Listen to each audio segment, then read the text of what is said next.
Hello everyone, welcome back to our YouTube channel Becoming a ROS Developer. I'm Desire and today we've got Yusuf who has just completed the course C++ for Robotics, and he'll be giving us a presentation on that. So without further ado, I'm going to hand over the platform to him so that he can begin his presentation. Alright Yusuf, Good morning. when you're ready. Okay. Yes, good afternoon. I am Yusuf Solomon and I have completed the project the course as you said, C++ for Robotics, and I'm here giving my presentation on the project. So we were tasked with two things. Firstly, we were to create a program based on, on the procedural method using no classes, and we're asked to implement a couple of algorithms, a couple of commands, make some functions. Okay, so that is what we have here. Let me make that larger. Okay, so that's what we have here. So I implemented so here we can see that I didn't use any classes. These are just functions to stop the robot to move forward. These are functions for the robot movements. Timed move forward, where we set the model to move forward, then we sleep for a particular amount of time that is defined inside the function. And then after that time has elapsed, we stop the robot, which sets the linear and angular velocity to 0, stopping the robot. Time turn left also works on the same logic. Time turn right. Now we use the time turn to move a particular distance. So we specify the distance and the speed, and based on the values of distance and speed, we calculate the amount of time that is required to move that distance. So that time is what we now pass into the time move forward, which moves the robot for that specific time that will achieve that distance that is specified in this function. So that's all. So these ones are just basically functions that grab data from another cross-based function on the robots. So that is what is happening here, is returning particular functions, that is returning particular values that floats. That's basically what happens here. And this one is a a vector, like a list in Python, like a list of numbers of doubles, basically. And then this one is just one number, and then this one is also one number get from scan ranges. So this one is where we have to get a particular index. We have to get a particular we have to get the range, like the laser scan value at a particular index. So that is what we do here. That's what we do here. If the range is not empty, if there are values inside, then we return the value in the middle, basically. And this one returns the value in the front, the first value. This one returns the value, 3/4. All these are just indexes that point to that particular direction. Left, right. So now, photometry is just like the rest of them. You are just like the one for laser scans. We are just getting data from another place. That is what is happening here. But this is a map, analogous to a dictionary in Python, where we have key value pairs. So the key specifier is a string, the value is a float, and this is how they are accessed, how they are assigned. The same thing that happens there. And then here is change something. Okay, here is a function that calculates the distance, the Euclidean distance from 2 points, x1, y1, x2, y2. So these points are defined and specified in the function, and then this is what happens in the square root of x2 minus x1 squared plus y2 minus y1 squared. All right. Basically. So do you remember that we want to see this running, right? So should I do that now? Yeah, let's do that. Yeah, let's do that because we might be running out of time. So okay, so the one with that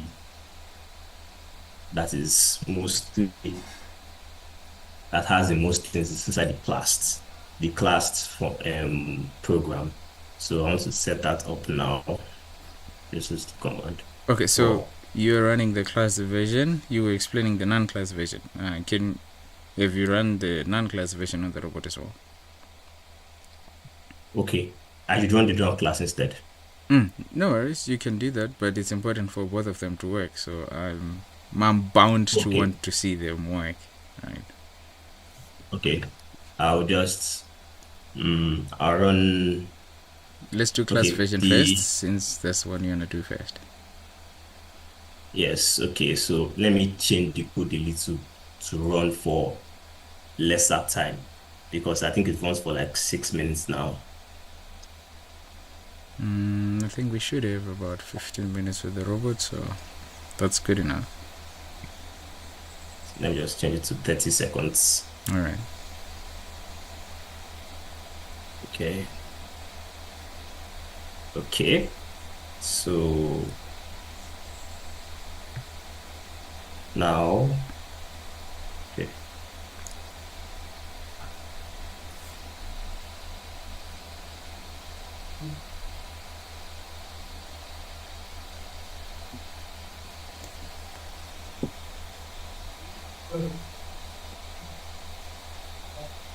Change something.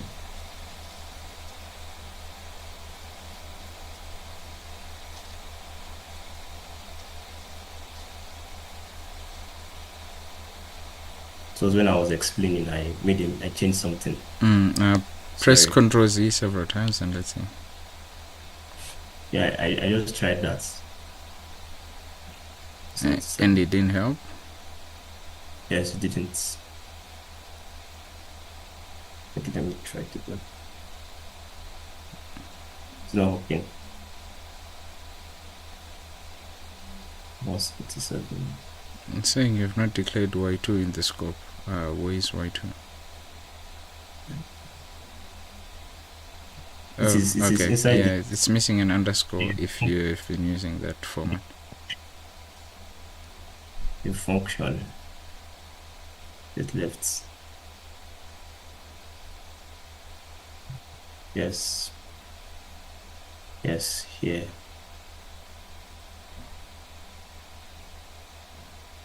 Next. It's 5.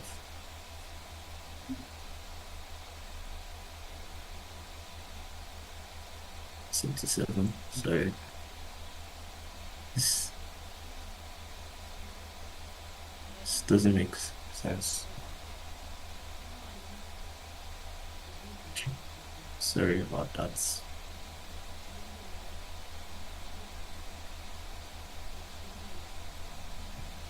Where is the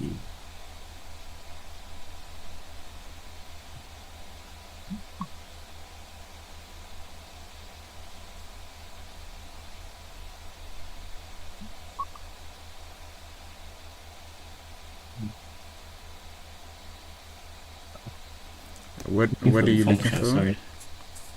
Looking for the function.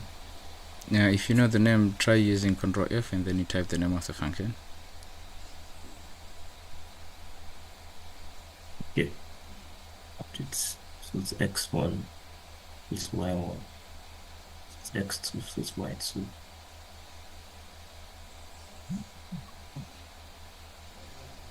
This doesn't make sense. X2. Y2 was not okay.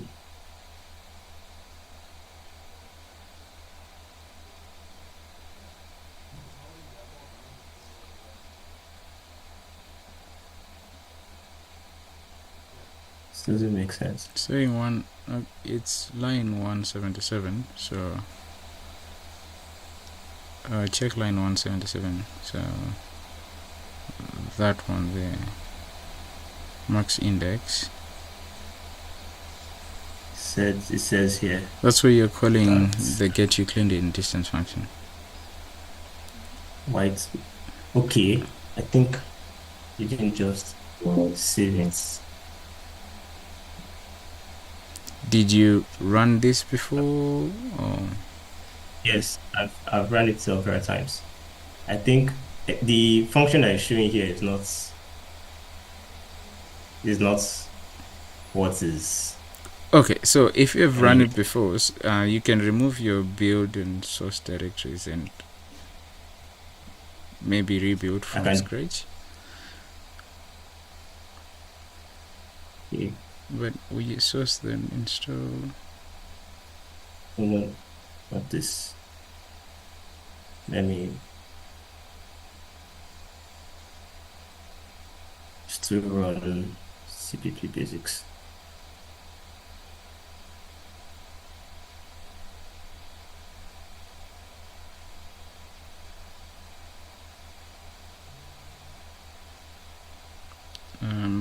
I don't think you're okay. There we go. It should go.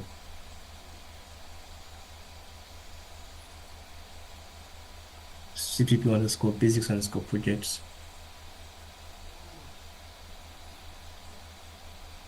Because it didn't finish compiling, it didn't compile successfully. It says one aborted there, so that executable is not available if the package did not finish compiling. Right? So it should have, okay. Let me just, I think it was compiling the wrong thing because this particular line, this one, So it's not, you I can don't, also find which package it was compiling. So robot control class.cpp, and this one is found in, okay, you've closed the folders too. and this one is found in 75. How many packages have you got? Hmm? How many packages do you have? Just this two class stand. No, I mean, class. so the package is one, but you have different scripts in it. Which package? This one. Yes, so you have the CPP basics project, that's your package, right? And then you have different scripts. You have got robot control class, and each of these will be compiled when you call on that package, right? So you cannot really separate the compilation process unless you use like G++ or something. I see what's happening here. It is here. So it is here. Control Z. It is here that the problem is. It is not. It is no class. 177 no class. Y2 Y1 Y2. Okay.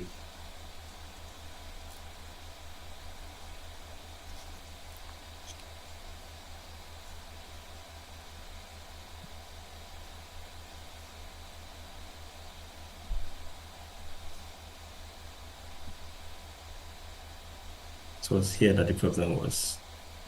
Okay, yes. Sorry about it. Was when I was explaining. It was not in. Okay, so I've run it now. All right. So let's see what the robot is doing.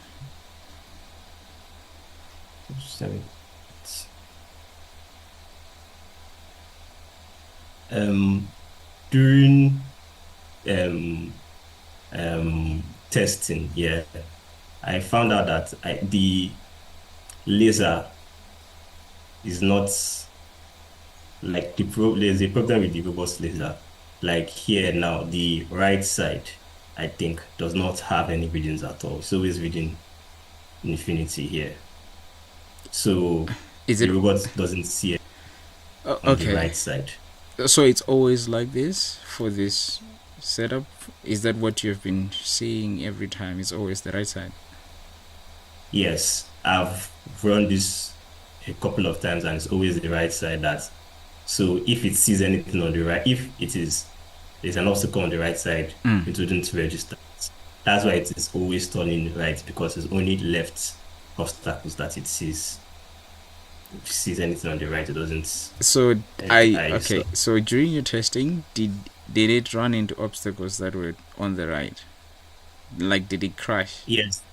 Okay. Yes, it did crash on obstacles on that. If there are obstacles on the right side, it does crash into them.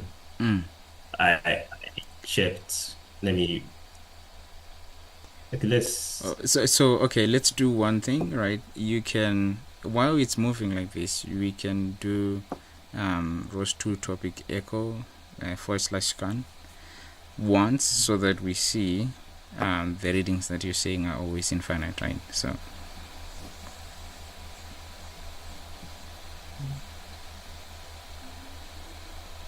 it's rows 2 topic echo, then / scan, and then strokes once. Otherwise it's gonna flood the whole terminal. So Okay, stop that. I should yeah, so stroke or minus once, and then you type in once 0, or just ONCE once. Yeah. Did you do this check yourself?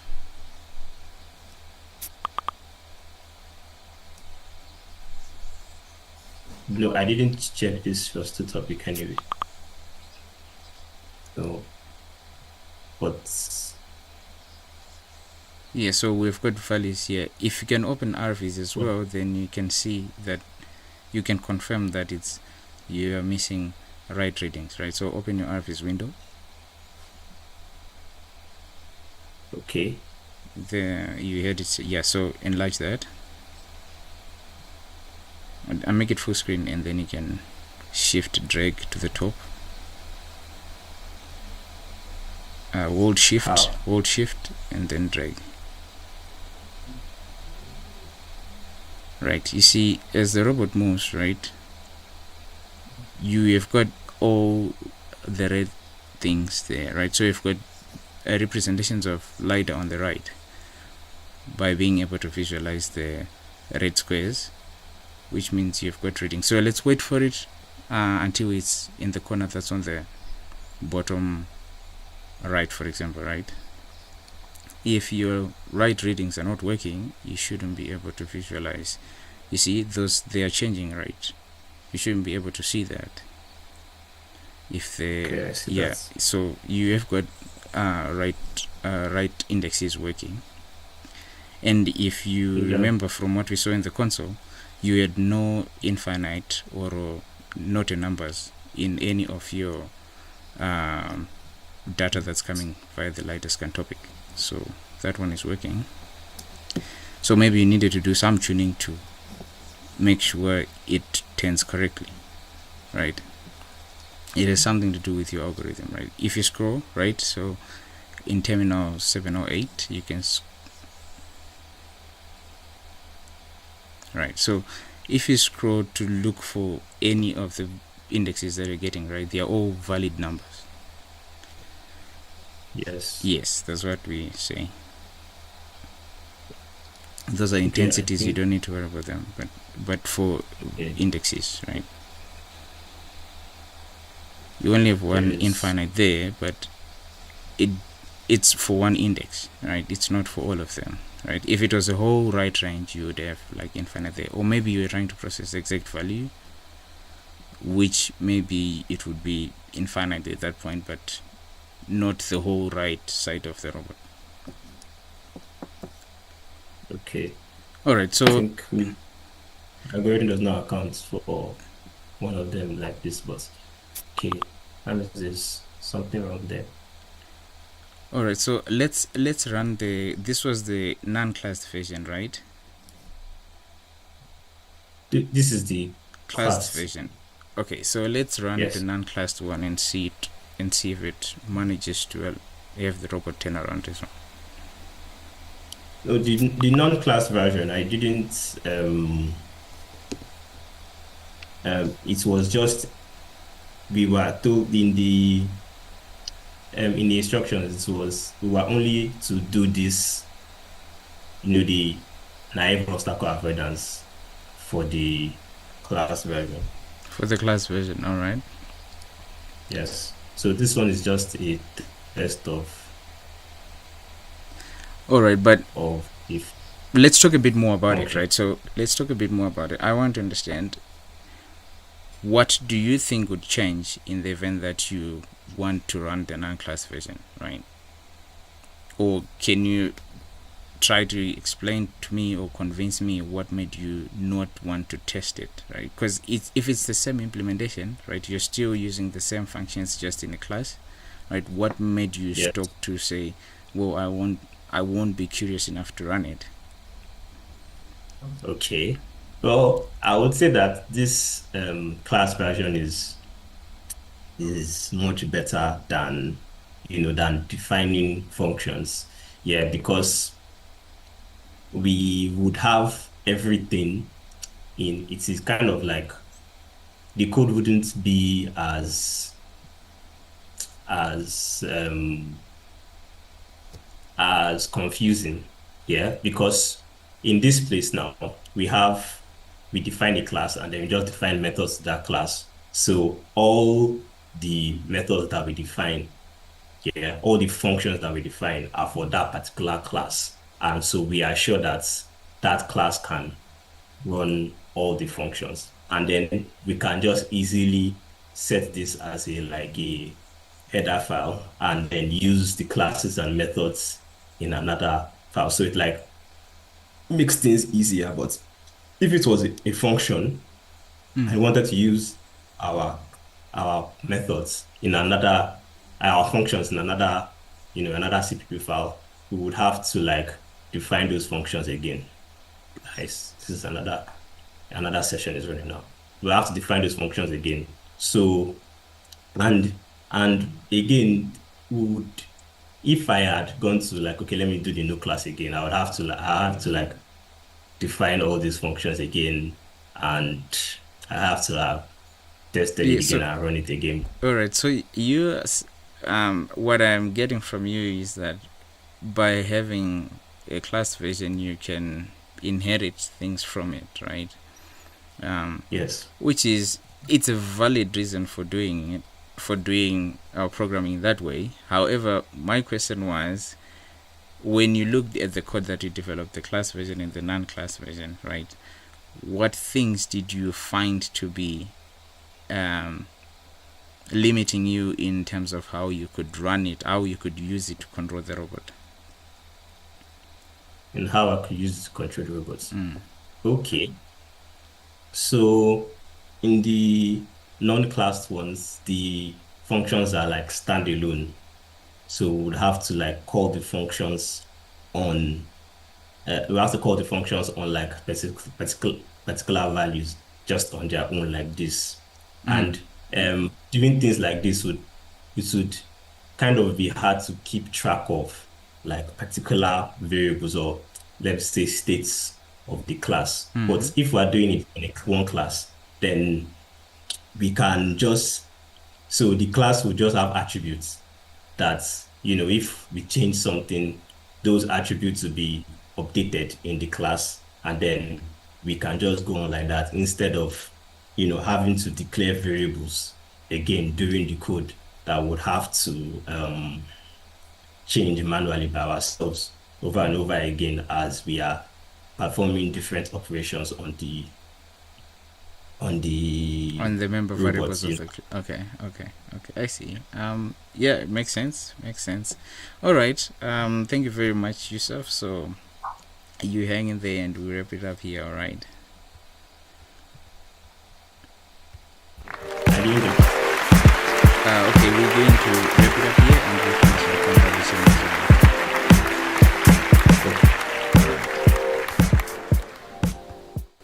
Alright everyone, this was Yusuf's presentation and would like to thank him for getting the courage to come and showcase his work and also to explain some of the things he encountered during the course of development and explain to us how he managed to get the robot to do the things that it was doing. And I'd like to encourage you, those of you who would want to do the same thing, to also book a session with us and you can come and present your work on all the courses that we offer certification on. And until next time, keep pushing your ROS learning. Bye bye.